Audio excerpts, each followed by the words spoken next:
Welcome to Therapy Thursday. I'm Grace. Each week, we share stories about healing, resilience, and the challenges of setting boundaries in relationships. Tonight's story is about a bride who had to make one of the hardest decisions before her wedding, choosing her own peace, even when her family didn't understand. Let's begin. I never thought wedding planning would leave me feeling like a shell of a person. It was supposed to be one of the happiest times of my life, a celebration of love, commitment, and new beginnings. Instead, it became a test of boundaries, family loyalties, and the courage to protect myself. My wedding is just weeks away. The date has been circled on calendars, marked with excitement by my fiancé and our close friends. Yet the one decision I made 3 weeks ago, uninviting my mom, has turned everything upside down. At first, I thought it might pass quietly. I expected resistance, but I underestimated how deep the ripple effects would go. My dad, who has always been steady in my life, didn't agree but eventually respected my decision. My brother, less vocal, stayed quiet, but clearly wasn't thrilled. For a short while, I thought I had found a fragile balance. But then came the email from my mom. She said all the right things, the kind of words you'd expect from someone who suddenly claims they want to repair the damage. She even mentioned she had been in therapy, something I had long wished she would try. On the surface, it sounded like progress, but my heart knew better. See, I've been through this cycle before, promises followed by disappointment, words that never quite matched actions. And the moment I imagined her at my wedding, my body reacted before my mind could argue. Tightness in my chest, a pit in my stomach, a wave of dread. When I pictured her not being there, that heaviness lifted. I felt relief. I felt safe. That contrast was all the answer I needed. So I told her no.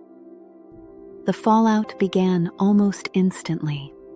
Some family members sent kind but heartbreaking messages, letting me know they wouldn't attend because of my decision.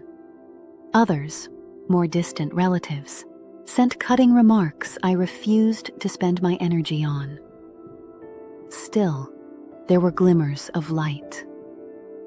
2 of my cousins assured me they wouldn't abandon me. One of my aunts even declared firmly that nothing would stop her from showing up to celebrate my day. Their support mattered even if it didn't erase the ache of everyone else's silence. But then came the hardest call, from my dad. He was in tears, worried that my brother wouldn't come. He begged me to reconsider, to just invite her back, assuring me she probably wouldn't even attend. He wanted peace. He wanted unity. And my heart broke listening to him. I love my dad deeply. He has been my rock, showing up for me every time I needed him. To hear his voice so fragile, pleading with me, was devastating. But deep down, I knew the truth. If I gave in, I'd be miserable. Because while I trust my dad, I don't trust my mom. She has always used my relationship with him as leverage. She knows his heart, his tendency to please, to smooth things over, and she plays it to her advantage. I had to protect myself. Weddings have a strange way of magnifying family dynamics. They're milestones, yes, but also mirrors. For many people, these moments bring unresolved wounds to the surface. The guest list isn't just a list of names. It becomes a statement of who you can rely on and who you can't. Setting a boundary at a wedding can feel impossible because it isn't just about one day.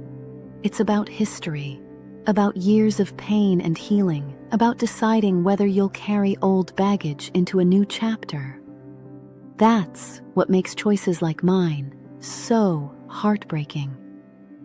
They're never only about the present, but also about the scars of the past and the life you want to protect in the future.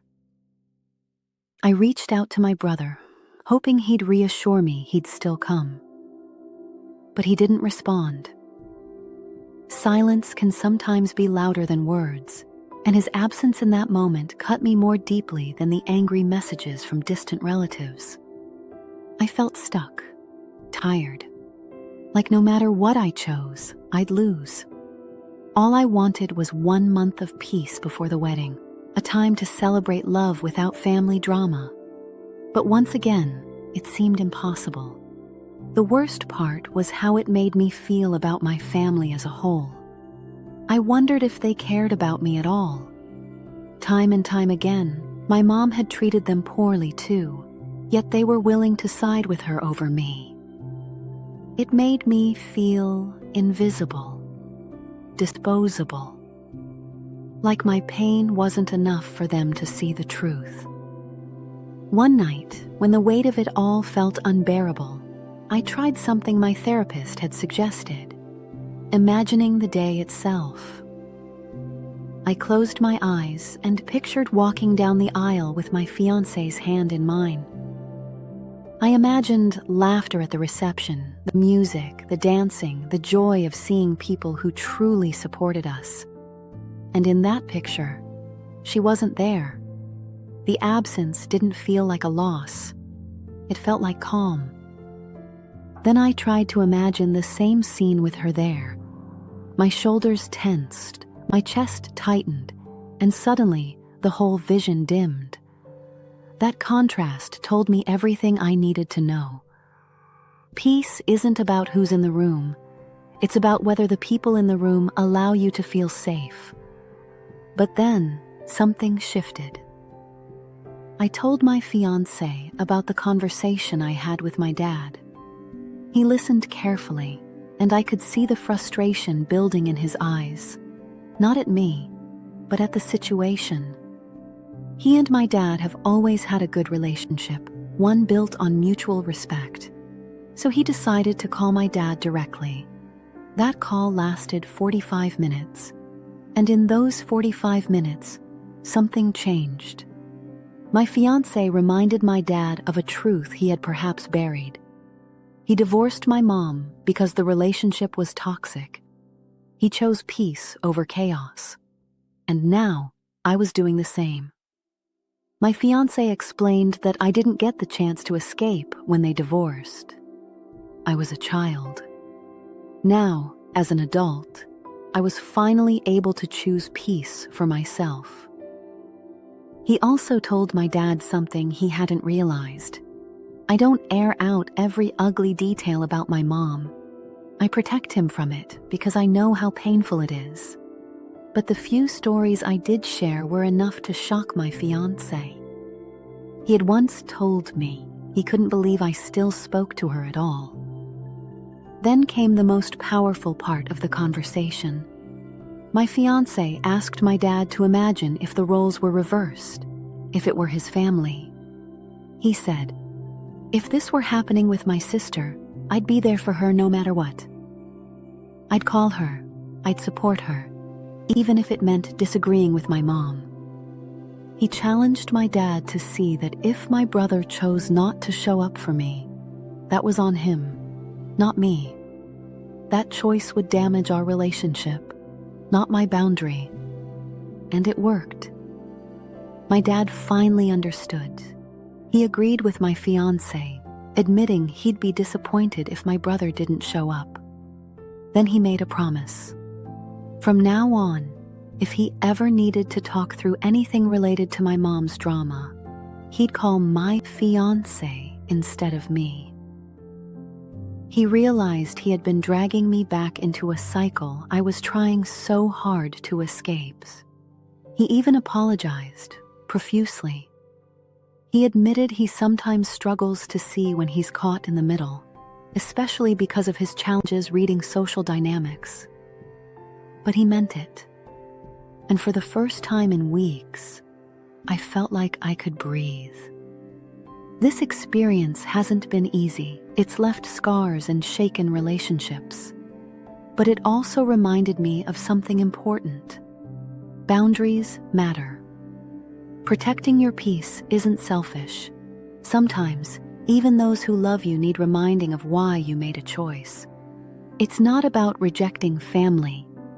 It's about choosing yourself when history has proven that someone cannot respect or protect your well-being.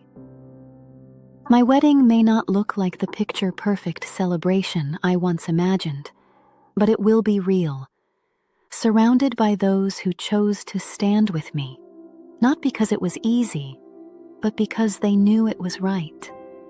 And in the end, that's what I'll carry into my marriage. Not the absence of those who walked away, but the presence of those who stood strong. This was Therapy Thursday. I'm Grace, and thank you for spending time with me tonight. Remember, choosing peace doesn't make you selfish. It makes you strong. If you've ever had to set a hard boundary with family, I'd love to hear your story in the comments. Don't forget to like, subscribe, and join us every week for more stories that explore the power of healing and growth.